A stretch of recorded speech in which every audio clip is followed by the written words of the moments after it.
Welcome back, everyone, to episode number 18 of the Tricks and Traps Speedrun. So I'm coming into today rated 1285, and hopefully I can break 1300 in this episode. Let's hop into the first game. Oh, what did I do? Okay, first opponent. Don't want to lose by forfeit by navigating away from the game. I'm not sure what I clicked there, but I'm playing this person. And let's play knight f3. Caro Khan. I'll play a 2 knights attack. And opponent goes for bishop f5, which is a very natural developing move, but it's usually a move I'm happy to see. Now e6 defends the bishop, allows me to take and double the pawns, which is probably the best approach. Yeah, let's just take the bishop. Removing black's only developed piece. I'll play d4.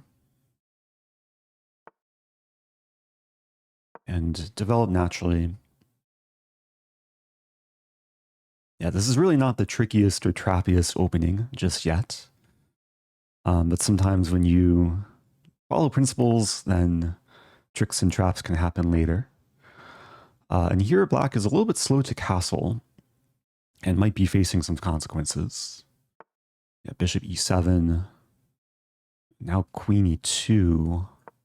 Creating the battery. Now the king and queen are tied down to defending the bishop. I'm setting up bishop takes f5 tactics to deflect the queen. So black is trying to obstruct the file, but in doing so, I can win a pawn.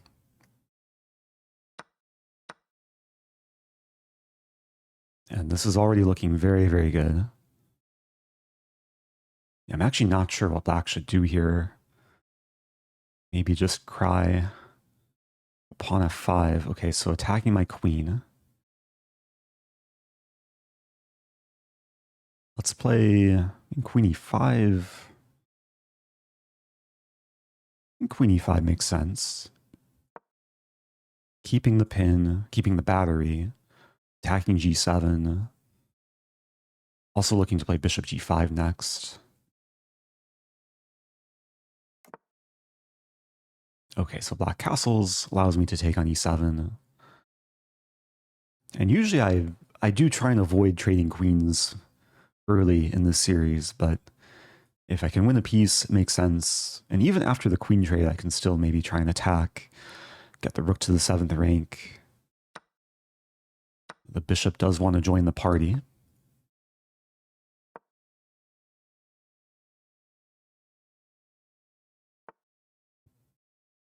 Along with other rook.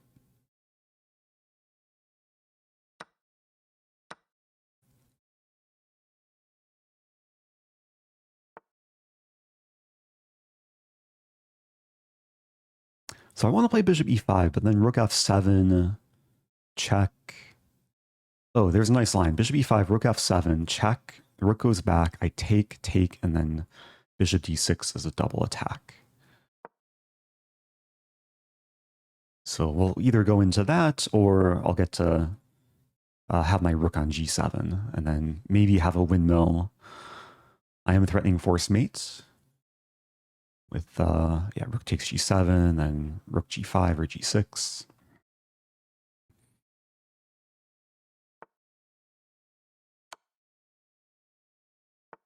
But we are going into this. No mercy.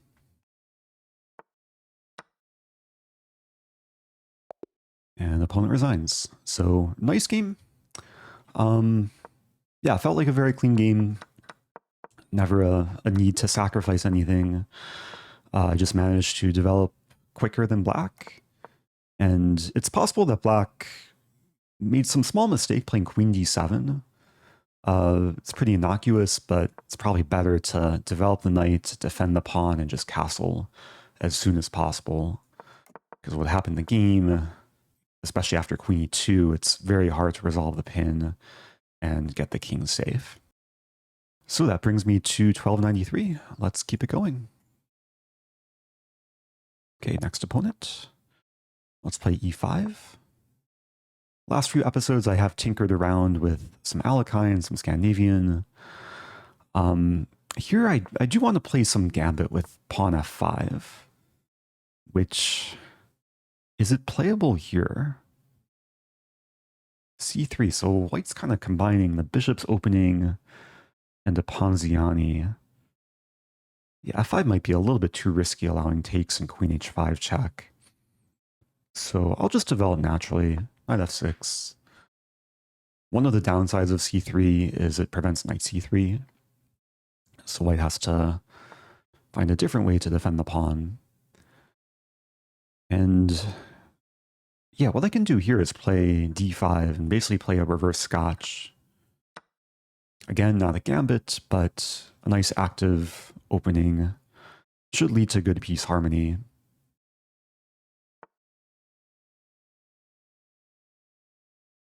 Now, I want to play bishop e6, but could walk into knight g5. So let's be more active. Bishop g4, pinning the knight.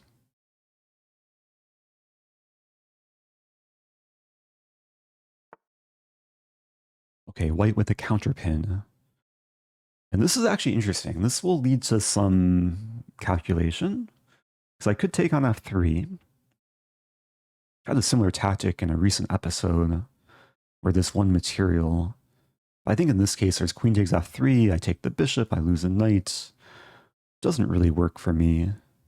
If I take the bishop, then it's just a big trade, but my knight's hanging in the end. So I think it makes more sense to play either pawn f6 or queen d6.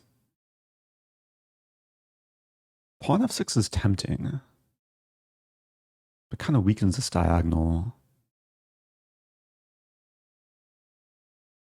I'm leaning towards queen d6, which does feel a little bit less harmonious as it blocks the bishop, but there might be an idea to castle queenside, like chase the bishop, castle, and then try and attack either in the center or on the king side.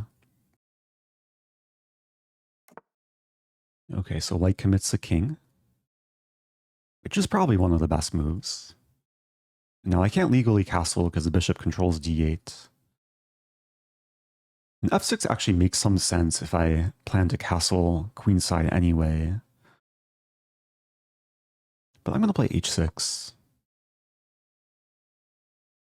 Because it's very possible I'll end up playing f5. Like here, actually g5, bishop g3, f5. Looks very fun for black.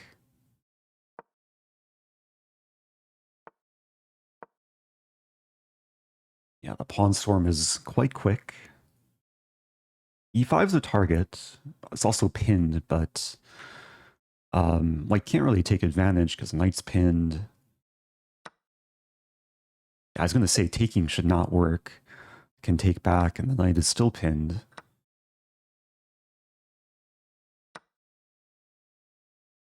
So maybe white just forgot about that.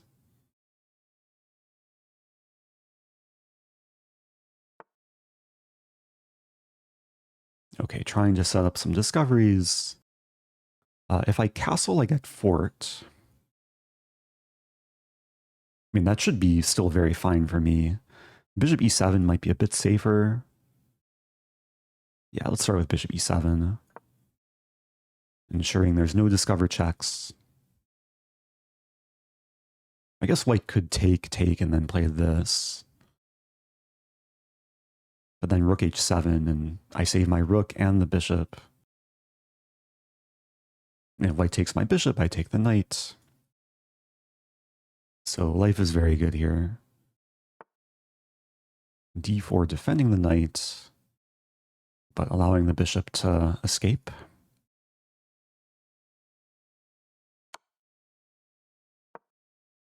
And yeah, everything is very solid. I'm up a full queen for just a pawn. It's castle. The bishop now covers the square.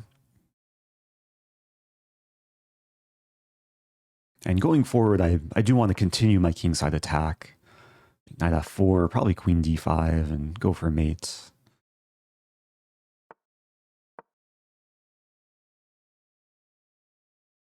threatening mate in 1, also threatening this. There is knight e3 though. Knight e3 defends and attacks. f3 also defends. If f3, I probably play g4, and then try and create the avenue for the rook on the g file. But knight e3, yeah, good move. Also attacking my pawn.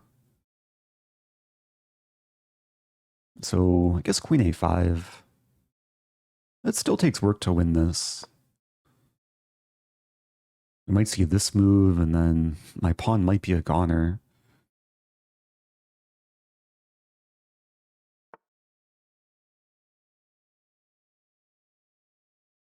Okay, rook f8.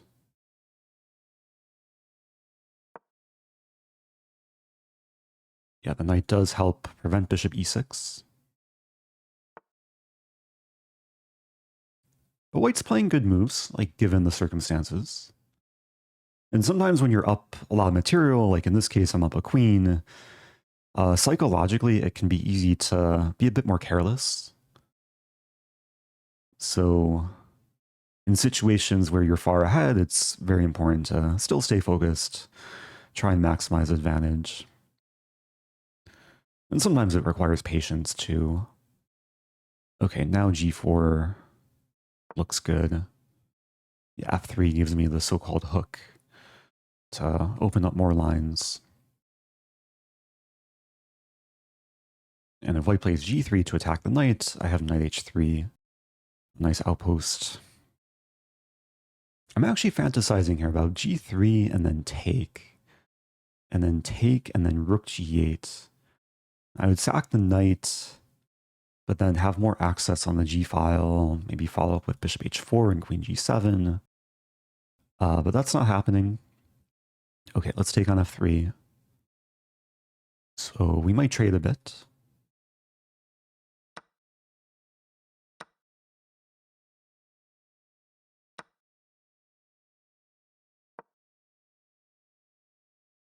Okay, attacking g2. And it's really not easy for white to defend. g3 is probably the best try. And yeah, let's go into... I could play knight h3 or knight d3. Or even knight h5 and then look to sack. Let's be forcing, knight h3. Thinking about lines where I sack the knight. Like f4 here. Yeah, being up a queen, I can afford to give away a knight. And if takes, I take here, and yeah, it's going to be a monster attack. White can probably resist. Maybe with 95 here. Or even take and then 95. But both rooks are going to be exerting pressure. And if takes back, it's mate in 1. So we do see 95, okay. Yeah, probably the best chance for white. I push. I really just want to get my queen somewhere more useful, but I don't have queen d7. I could throw in b5. I could play g2. I think I'll play g2. This does a nice job of restricting all of the king squares. And maybe just defend the pawn now. Yeah, all I have to do is get my queen to check the king, which still probably takes a couple moves. I might play king b8 to set up queen c8. That might be the most efficient. Because knights control these squares. Oh, do I have a queen sack? I do. Oh no, my queen. Someone call an ambulance, but not for me. Yeah, that's checkmate. So nice finish. Yeah, it helps that the knight moved away from defending the other knight, and yeah, I really didn't see it coming until white played this move. So, nice way to hit 1300. Another pretty smooth game overall. Another game where I didn't play a gambit, I just played very natural, active development moves in the opening. And yeah, didn't need to sacrifice anything. My opponent gave some free material, and yeah, was up a queen for a good chunk of the game. So let's keep it going. I'll play another. This time I'm white, play e4. And this time we have a French. Let's play the two knights attack against the French. That first game was two knights attack against Caro-Kann. And I'm thinking the theme of this episode will be aggressive, non-gambit openings. A lot of the openings I've played in the series, I've been sacking material early, but sometimes you don't need to sacrifice early to be aggressive. And here I just want to develop. And this is actually a tricky line because if black's not careful, I get to play bishop d3 and bishop g5, then black's queen will be trapped. So very often, okay, I was going to say h6 is played. Queen f5 is also legal. But now the queen gets kicked around a bit. If we see queen f6, then I'll get my dream. Ooh. Can I play h3? Queen takes g2, rook h2. Let's do it. It's one of these tactical patterns that you see a decent amount in Puzzle Rush, where, yeah, the queen's attacked, the knight defends the rook, the queen defends the knight, and all of these squares are controlled. Black is losing the queen. Okay, this game, I guess I did sack a pawn, but it was definitely a poison pawn. Black should have played queen h5 after h3 to save the queen.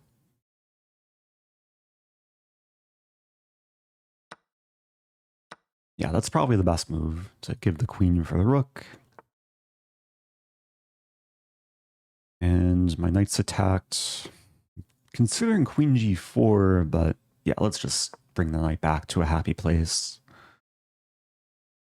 If black castles, I'll be in decent shape to attack. Probably knight e5 coming soon. Yeah, knight e5 looks nice just to open up the line for the queen. And I'm actually threatening tactics with queen f3 hitting f7 and the rook. Or even knight takes f7 first and then check to pick up the rook.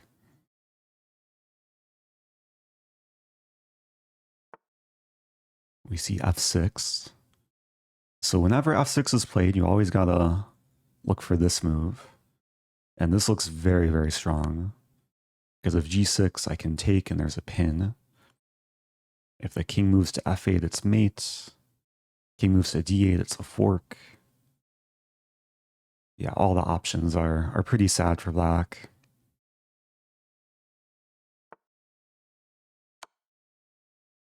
And if takes, I take the rook. Maybe it's not force mate, but it feels close. Oh, king e7, so my knight's still attacked. I'm briefly considering this move, but don't think that quite works.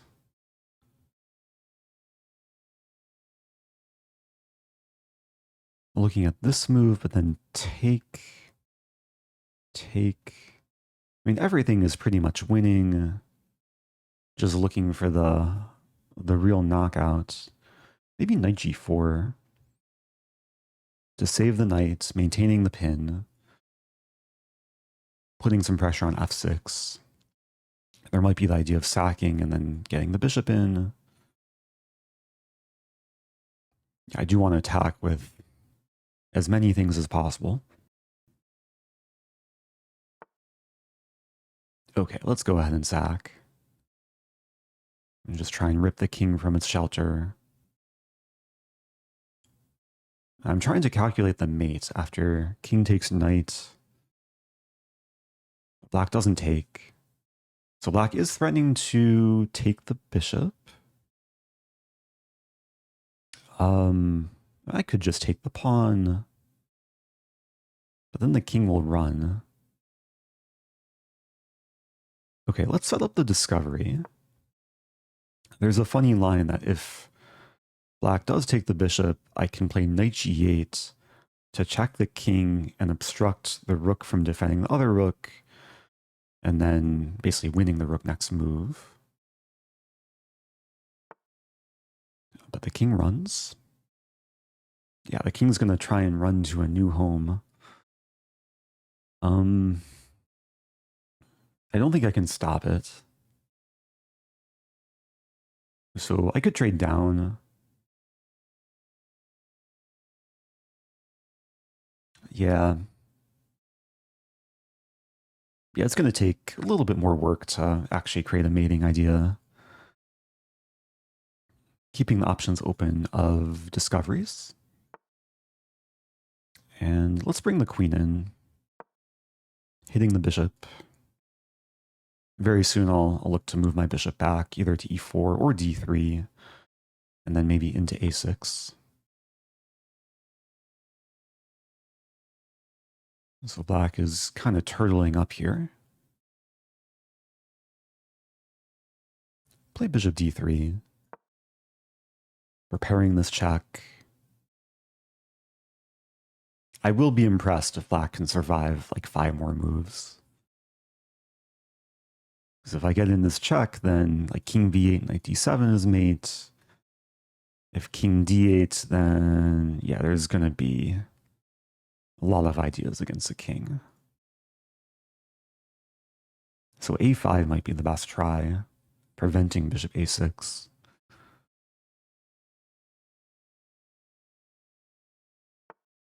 a6, okay. A similar approach. Yeah, maybe now I take the bishop and then go for bishop bishop to c4, attacking the pawn. Knight's pinned, so there's no knight d5.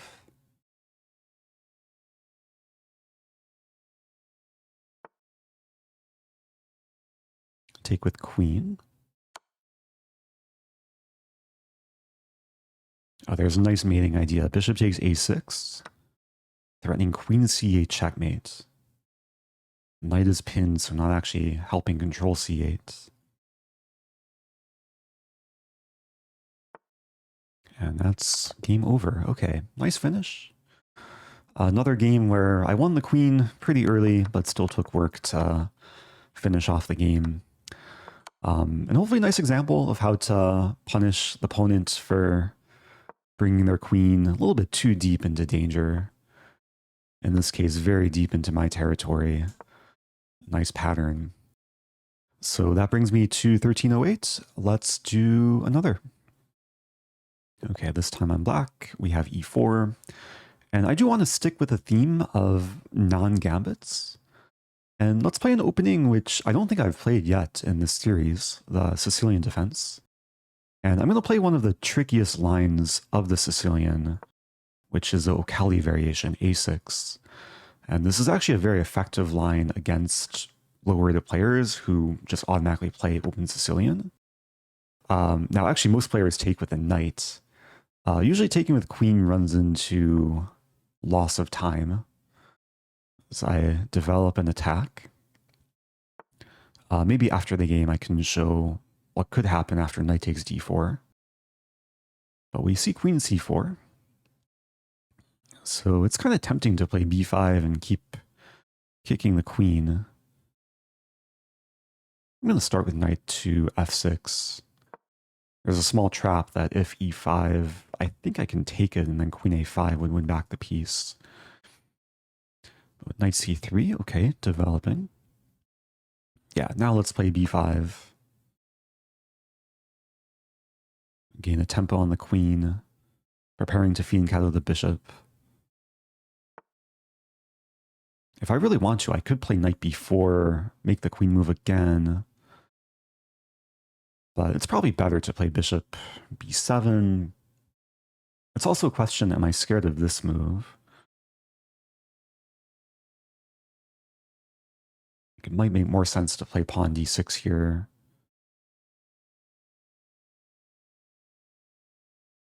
Yeah, let's play pawn d6.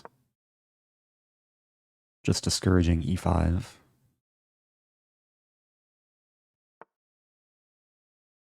Okay, so white's being a bit aggressive. Knight d5 does make sense.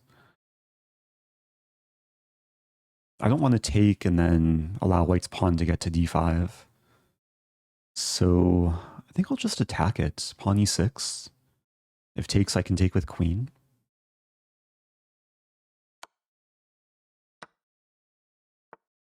Yeah, bishop g5 attacks my queen, but leaves b2 undefended.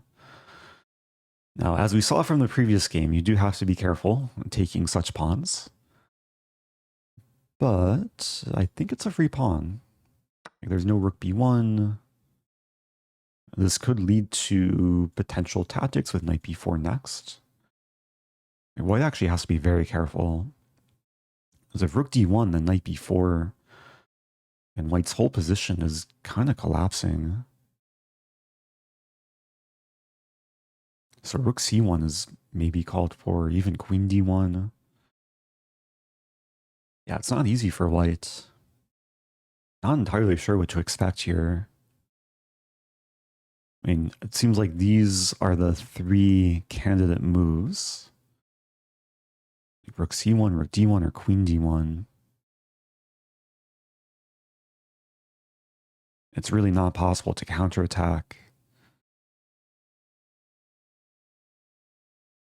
I think if I were white, I would play rook c1. Like give away a2, but then at least try and get the king safe. Now the bishop defends a rook, so I could maybe try and target the bishop. But h6 probably only helps white improve the bishop.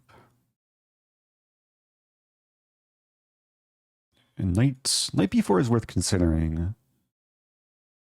Then queen d2, I guess I could maybe eventually take the pawn with a knight.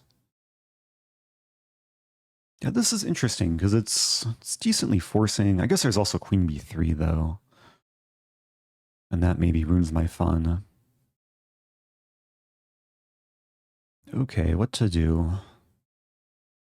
Like, I'm not too inclined to take the pawn. Actually thinking just bishop b7. And then maybe preparing this to unleash the bishop. Yeah, I'm not seeing much better. Let's play bishop b7. I'm already up a pawn, so I don't need to go too crazy. But if I get to play knight b4, this will likely lead to me winning at least one more pawn. Like, all these pawns could be targets. And bishop b7 also prepares rook c8. Like, usually when you play such kind of open Sicilian positions, the c file is very useful for black in applying pressure. Oh, my opponent disconnected. So they're going to auto-resign in a few seconds. Oh no, my opponent. That's probably not the most like enjoyable position for white to play, but yeah, a slightly anticlimactic finish to this game. Engine says, yeah, black is significantly better, not completely winning, but minus 1.5 in black's favor. Going back, I do want to show the point of the O'Kelly variation, because a6 looks like pretty non-threatening. But the whole point of this is to preemptively prevent knight b5, and black has a nice move here, starting with knight f6, attacking the pawn, and there is a small trap if e5, the queen a5 check wins the pawn, so most people play knight c3, and then pawn e5, attacking the knight. And there are other Sicilian variations where white can play knight b5 and exploit d6, but here it's not possible because b5 is controlled. So the knight would have to move usually either to b3 or f3, let's say b3, And then black has a nice kind of active development with bishop to b4, attacking the pawn, pinning the knight. And yeah, according to the engine, black is already equalized, but this should be preferable for black going forward. So yeah, maybe I'll play more O'Kelly at some point in the series. But yeah, I don't want to end on this game because it was some abandonment. So let's do one more to wrap up the episode. Okay, next opponent.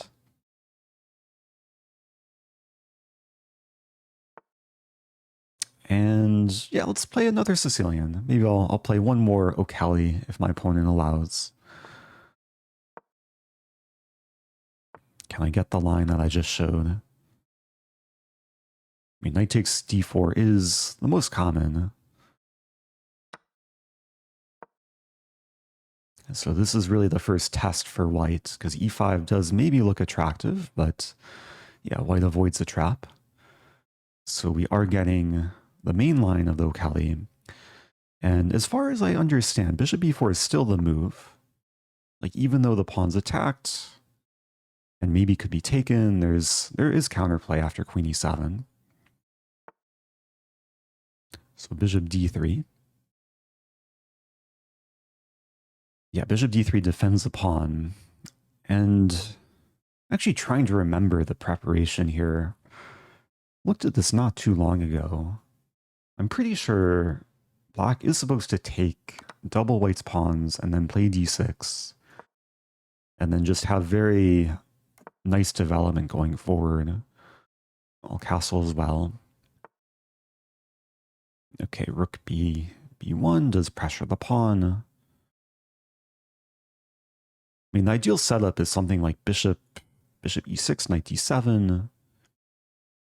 Considering bishop g4, knight c6 also makes some sense. I'm also considering h6, just preventing bishop g5, which could be annoying in some lines. Actually, maybe I can play queen e7 or queen c7. Let's play queen c7, putting some pressure on the pawn. Also over defending b7 to prepare bishop e6.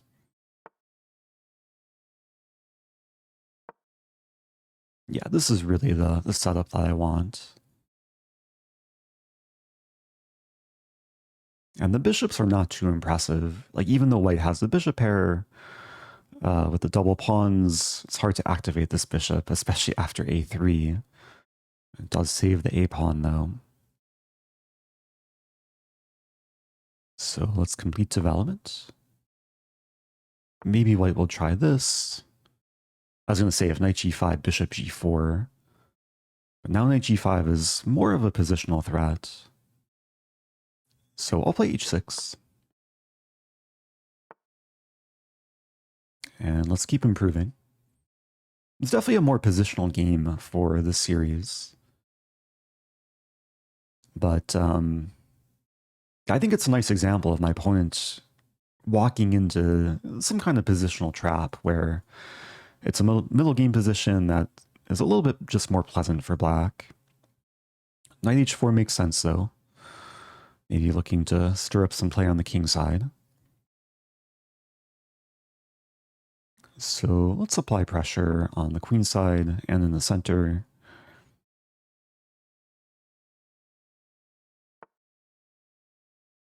Yeah, knight f5. I'm actually wondering, do I have tactics to take? I don't think it works because there's some like counter sacrifice. It's kind of tempting to take on f5 and then play d5.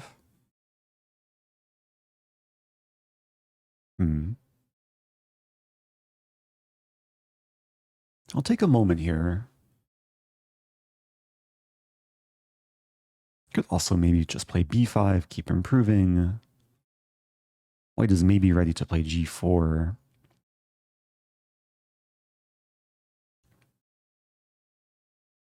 I'm going to play b5, stay flexible. I don't really want to commit to trading off my bishop. And this is just another useful move, essentially fixing both of white's pawns. And this bishop is very, very sad. So we might eventually see bishop c1. Okay, queen f3. I'm still tempted to take the knight. Because if pawn takes, then d5 will threaten e4.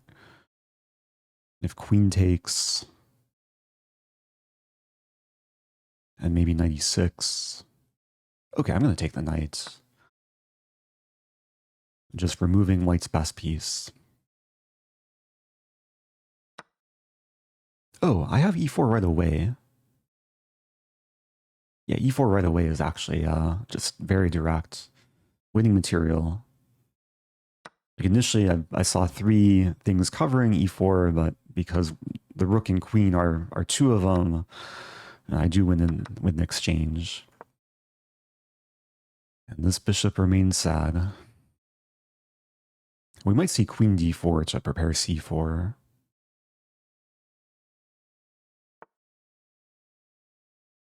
Yeah, white does want to play this to threaten checkmate or even f6. So I'll offer the queen trade.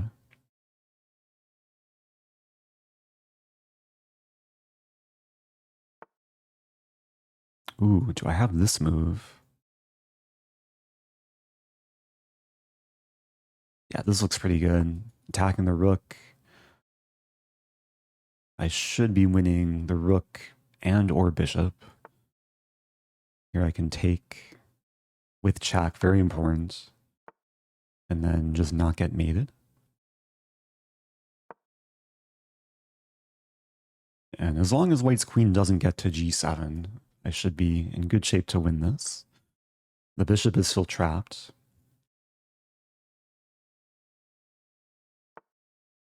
Okay, white is threatening this.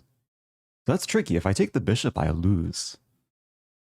So I think it's probably necessary to play this.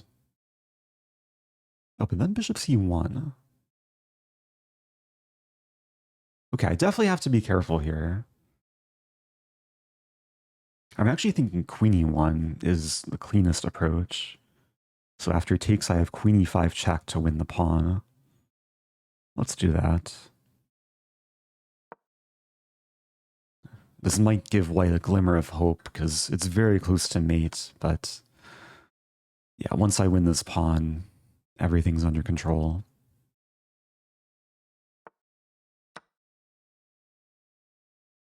And the bishop is still sad. Rook e2 is on tap.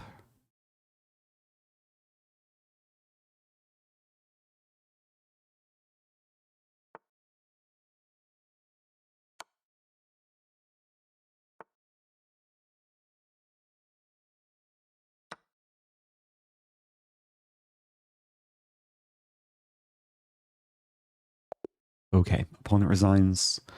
So, nice game. Hopefully another example of how to play this O'Kelly Sicilian. Yeah, I walked into a line where, I mean, the opponent played pretty natural moves, but got a nice setup, and eventually, eventually had the middle game tactic, and everything was always in control. So, I think I'll wrap it up there, finishing today at 1323. Hope you guys enjoyed the chess. As always, if you have questions, leave them below. If you like the content, do subscribe, and I'll see you guys soon.